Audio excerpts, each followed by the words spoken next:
Hello everybody, I'm Francesco Martinazzo. I'm an architect and I'm a first-year PhD student at Politecnico di Milano ABC department.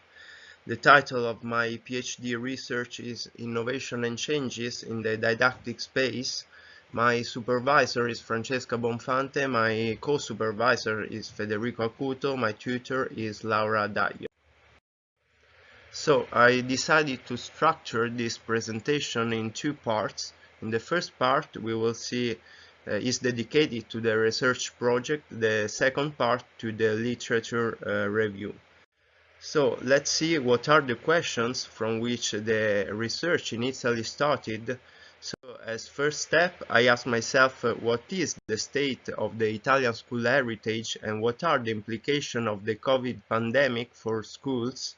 Next, I asked myself which past experiences could be useful in solving current problems and how we could understand the idea of flexibility without necessarily arriving at spatial undifferentiation, a tendency really common in my opinion to many contemporary experiences, but really bad.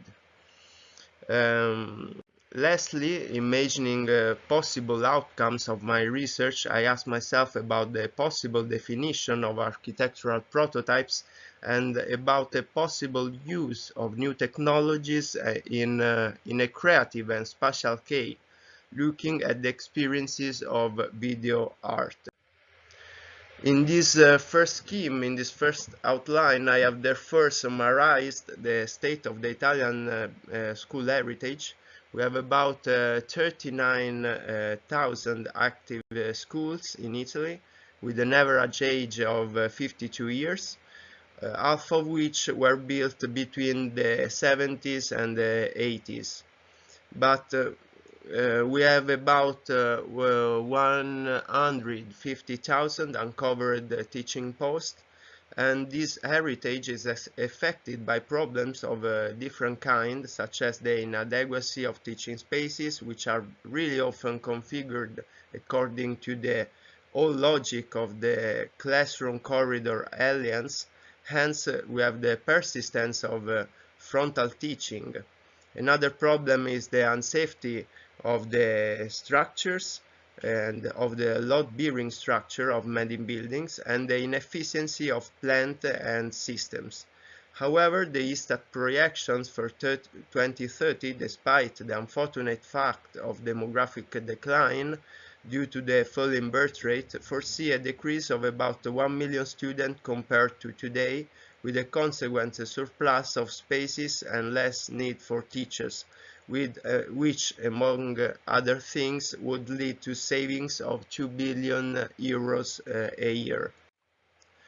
So in this second diagram, I have provocatively retraced the fundamental stages in the history of education with the link to political and economic areas.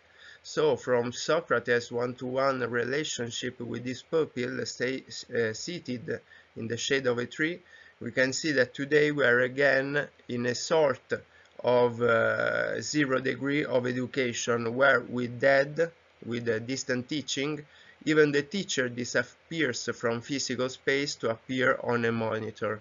So here I wanted to make an irony, imagining as a next step with a sort of Borgesian reversal, a scenario in which we have two monitors looking each other or virtual schools inhabited by 3D pupils.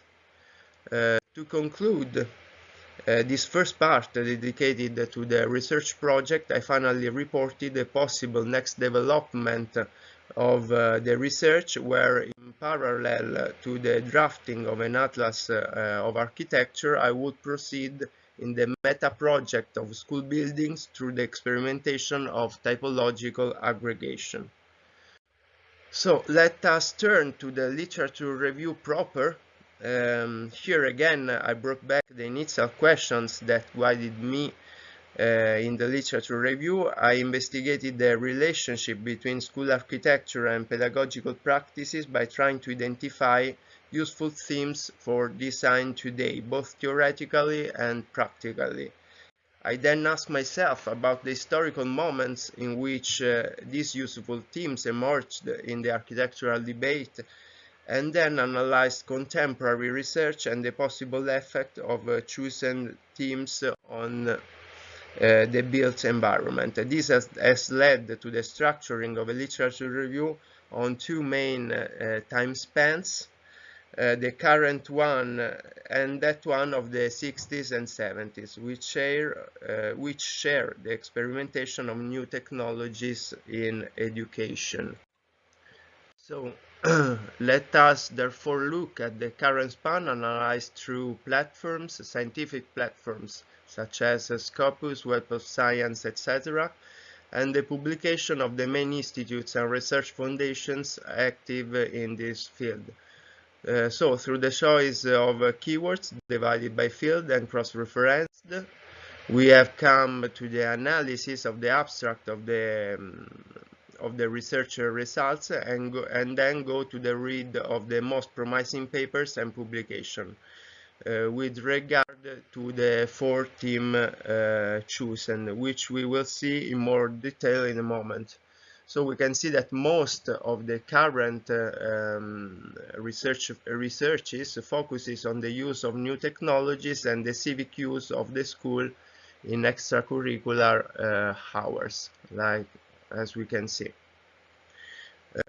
Turning to the span of 60s and 70s, a starting point was the interesting catalogue of the traveling exhibition Clips Tenfold, the radical architecture of little magazines, which collects a list which can be considered complete of architecture magazines of those years. The catalogue also contains interviews and debates of the editor of these magazines, but no direct references to the school buildings. Therefore, the catalogue was used for a deep analysis of magazines, of which I give here an overview in terms of years and countries. We have analyzed of the articles concerning both theoretically and practically the schools. As we can see from these diagrams, we arrive to an overview of the four selected themes. So the four themes that emerged are the pedagogical activism and technological device, the school and prefabrication, school as a civic center, and finally the school machine. Let's take here a quick look on one of the four themes. For the first one, I quickly show here for demonstration purposes an extract from the Atlas of Architecture. So we have the cover of the magazine with the title of the article taken. Then we have the character, who in this case is a pedagogue heading a study committee on the US secondary schools. Then the school designed according to his guidelines, the architect that designed the school, and a summary report of the story, and then finish with the architectural drawings. Here we have the plans, sections, and so on. I also quickly go through the remaining three topics. So we have school and prefabrication with three of the schools chosen in the atlas, school as a civic center, and finally the machine school. So to conclude, I believe this study is important in order not to commit the same mistakes made in the past and to understand which elements and which categories of the 60s and 70s, which were the most fertile for school experiments, can be taken for the structuring of the post-COVID school. Thank you for your attention.